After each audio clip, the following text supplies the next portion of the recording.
Bismillahirrahmanirrahim. Assalamualaikum warahmatullahi wabarakatuh.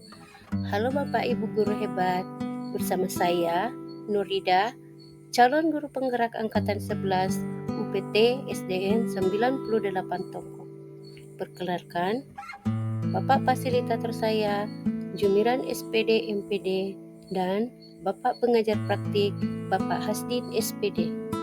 Pada video kali ini saya akan memaparkan modul 1.H demonstrasi kontekstual visi guru penggerak model manajemen perubahan inquiry apresiatif BAKJA. Inquiry apresiatif adalah mengidentifikasi hal yang baik yang telah ada di sekolah dan mencari cara bagaimana hal tersebut dapat dipertahankan dan memunculkan strategi untuk mewujudkan perubahan ke arah yang lebih baik. Agar dapat menerapkan pendekatan inquiry apresiatif, maka langkah yang dilakukan adalah dengan metode BAKJA.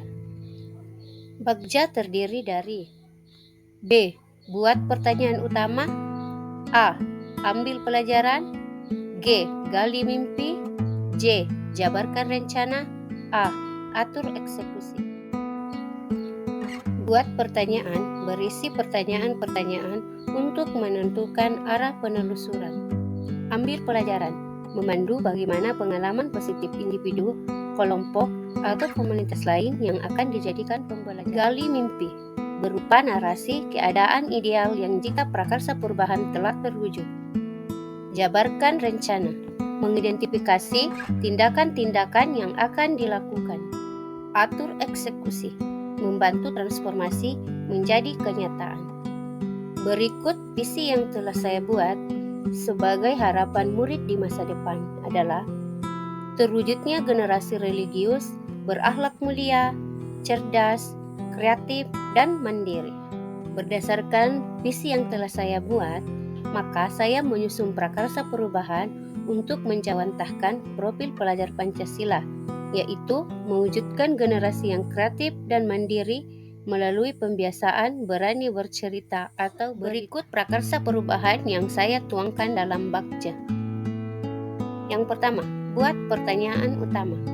Pertanyaan, apa yang saya dapat lakukan untuk mewujudkan murid yang kreatif dan mandiri melalui pembiasaan berani bercerita atau berita? Yang kedua, bagaimana cara mewujudkan murid yang kreatif dan mandiri melalui pembiasaan berani bercerita atau berita? Tindakan penyelidikan. 1. Melakukan diskusi dengan kepala sekolah, rekan guru, tentang pentingnya melatih kreativitas dan kemandirian murid melalui pembiasaan berani bercerita atau berita. Yang kedua, melakukan kolaborasi bersama dengan rekan sejawat, orang tua, pihak perpustakaan, serta murid sebagai pelaku utama dalam pembiasaan berani bercerita atau berita. Ambil pelajaran. Pertanyaan, siapa yang mempunyai pengalaman dalam mengembangkan siswa kreatif dan mandiri melalui pembiasaan berani bercerita atau berita? Yang kedua, aktivitas apa saja yang dilakukan untuk mewujudkan murid yang kreatif dan mandiri dalam pembiasaan berani bercerita? Yang ketiga, situasi apa yang dapat saya lakukan untuk mewujudkan murid yang kreatif dan mandiri dalam pembiasaan berani bercerita? Tindakan atau penyelidikan. 1. Mencari tahu rekan sejawat atau rekan di KKG sekolah yang telah mengembangkan siswa kreatif dan mandiri melalui pembiasaan berani bercerita untuk dijadikan rujukan. Kedua, menggali informasi dari atau melakukan wawancara kepada murid tentang jenis genre buku yang diminatinya.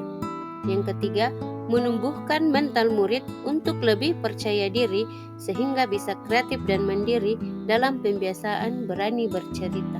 Gali mimpi. Pertanyaan 1. Apakah pembiasaan berani bercerita dapat meningkatkan kreativitas dan kemandirian murid? Yang kedua, bagaimana perasaan murid setelah berani bercerita? Yang ketiga, apa dampak positif dari kegiatan berani bercerita terhadap murid? Tindakan atau penyelidikan. 1. Melakukan observasi terkait respon pelaku atau murid dalam kegiatan pembiasaan berani bercerita. Yang kedua, menanyakan perasaan pelaku atau murid terkait perasaan setelah berani bercerita.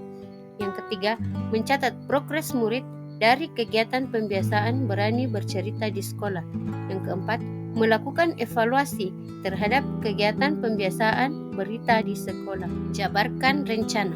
Pertanyaan 1. Langkah apa yang dapat saya lakukan untuk mewujudkan murid yang kreatif dan mandiri melalui pembiasaan berani bercerita atau berita? Yang kedua, kapan waktu yang ideal dilaksanakan pembiasaan berani bercerita atau berita? Tindakan atau penyelidikan. 1. Melakukan koordinasi dengan kepala sekolah untuk membentuk tim berani bercerita atau berita.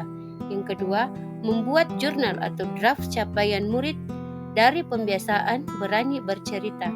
Yang ketiga, dilakukan setelah murid melakukan literasi di sekolah. Atur eksekusi. Pertanyaan 1. Siapa saja yang terlibat dalam kegiatan pembiasaan berita di sekolah?